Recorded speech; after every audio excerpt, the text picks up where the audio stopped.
So, good morning po. Today, we will discuss Lesson 8, which is the Front Office Department.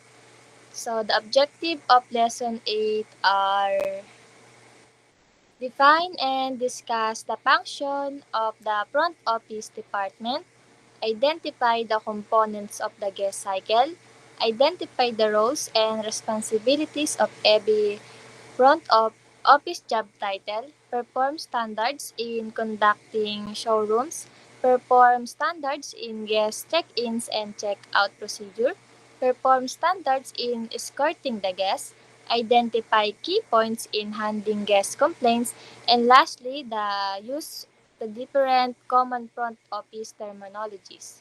So first, I will discuss the function of front office department. So the front office department manage the room reservation since it is the primary point of contact for guests. This department handle guest inquiries, booking, and billing. And next, the front office department also provide efficient guest service by greeting and welcoming guests as soon as they arrive at the hotel and to assure smooth check-ins and check-outs, and also address inquiries and handle any complaint. In this way, it enhances the overall guest satisfaction, leaving a positive impression on guests. Also, it utilizes and maintains property management system effectively. In this way, it enhances the operational efficiency, guest satisfaction, and overall profitability for the hotel's success. Also, perform night audit. So, the night audit is a task performed by the front office department during the overnight shift. They ensure the financial accuracy by reconciling daily transactions, including room charge and payments. Guest billing by verifying the record of financial transaction, inventory control by checking the room status through prevent overbooking for the following day. Also, last as is in maximizing hotel revenue. So the front office collaborate with the sales and marketing team to implement promotional campaign, package, and discount to attract guests during low demand period and also maximize revenue during peak season. Also, it assists in billing and payment processing of the guest. The front desk receptionist is the assigned person to assist the guest. There are three processes. First is the check-in process. Then second is throughout the guest stay, the front desk receptionist will track the incidental charge such as room service, telephone calls, and minibar consumption. These charges are added to the guest billing. And lastly, the checkout process.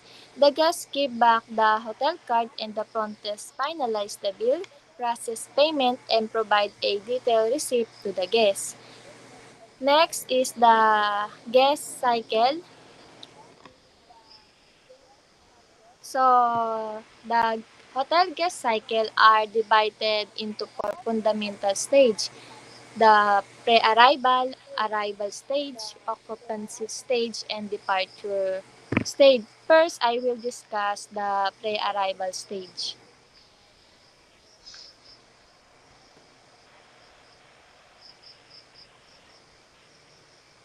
So, in arrival stage, prospective hotel guests create a number of touch points that are used as their decision criteria in selecting the right hotel for them. So, this point, mostly yung mga guests, they usually search a hotel na prepared nila na malapit lang sa area kung saan sila mag-vacation. And then, if they find a hotel na pasok sa taste nila, then they will send a private message sa page or through email or also make a telephone call to know how much the accommodation in the process of booking. It starts with the inquiry as to the first touch point for the prospective guest. The first step of interaction between a front desk receptionist and guests is the inquiries where the guest send a private message through page or email or even make a telephone call for immediately booking. Usually, the reservation team handles the inquiry phase. Reservation personnel must provide polite, detailed, and quick service as much as possible. So sa point na to, yung front desk receptionist, sila yung naka-assign na mag-handle ng inquiries ng guests. Sa phone calls, dapat in three things they should answer the call and ask how they can help the guest and then provide some details. So while providing a details and communicating with guests, the front desk receptionist should be polite, a sign of welcoming, since it lead a positive outcome if the guest feel the staff is nice and friendly. So since syempre if you talk to the guest in high tone or aggressive voice, the guest might feel na snob yung staff or not friendly, so maglilid ito ng negative impact sa reputation ng hotel. So sa pag-assist sa guest through phones, call, or emails, dapat mabilis and organized para maging smooth yung transaction ng booking ng guest. So upon such confirmation of the guest, they proceed to the second touch point, which is the reservation point. So after providing a detail sa guest, the guest will automatically book a reservation since she or he already prepared the hotel, service, and also the accommodation is aligned to their wants. In this phase, the reservation personnel must get the client and booking details and process them in the PMS. So before booking a reservation, the front desk receptionist must get the name of the guest first and date and time of arrival to arrange the booking details in property management system, which is PMS. Since it is automatically located in the system, so it becomes easy for them to identify the name of the guest and the number of rooms once they already arrive at the hotel at prepared time. At this point, upselling and product recommendation must done by the hotel staff. So the front desk receptionist could recommend their special accommodation to guests. In that way, it might help the guests to decide what type of room they want to occupy. If they are undecided, what room is affordable that's fit for their budget. Reservation terms and conditions must also discuss and clearly explained to the guest.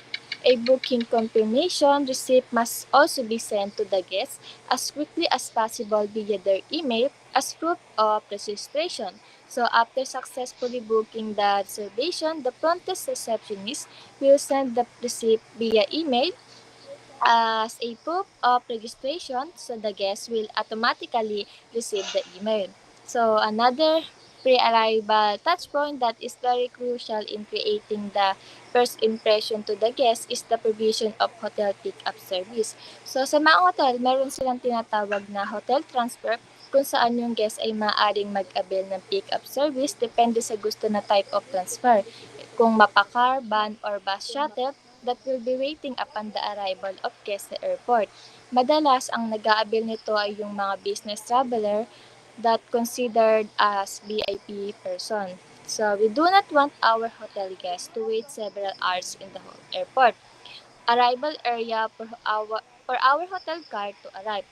As much as possible, hotel properties must provide a guest lodge in the airport or any transportation terminal to ensure the safety and comfort of their hotel guests while waiting for the hotel car service to arrive. So, sa part of hotel service is also providing a comfortable guest lodge in airport to ensure the safety of guests while waiting for hotel car. Since syempre yung mga guests na nag-avail ng pick-up service, we all know most of them ay foreigner or business travelers. So, it's important to create a good image and service since syempre if the hotel staff leave a positive image, then maybe for another business trip, mag-avail ulit ng reservation sa hotel. So, as much as possible, it's important to give a high-quality service to create customer loyalty and possible increase the revenue of hotel. However, it is seen as exceptional in terms of pick-up service. If the hotel car and the shopper are already at the arrival gate upon arrival of the guest.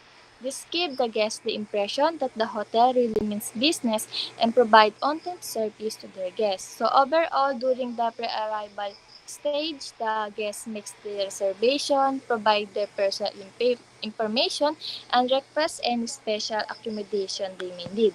So next is the arrival stage. So the arrival stage is where we always put our best foot forward for our hotel guests. The actual impression of our service occur in the arrival stage. Hotel management must ensure that all wow factor of the hotel property are in place. The hotel lobby should always be spick and span. So, the arrival stage is when the guests physically arrive at the hotel and check-ins. During this stage,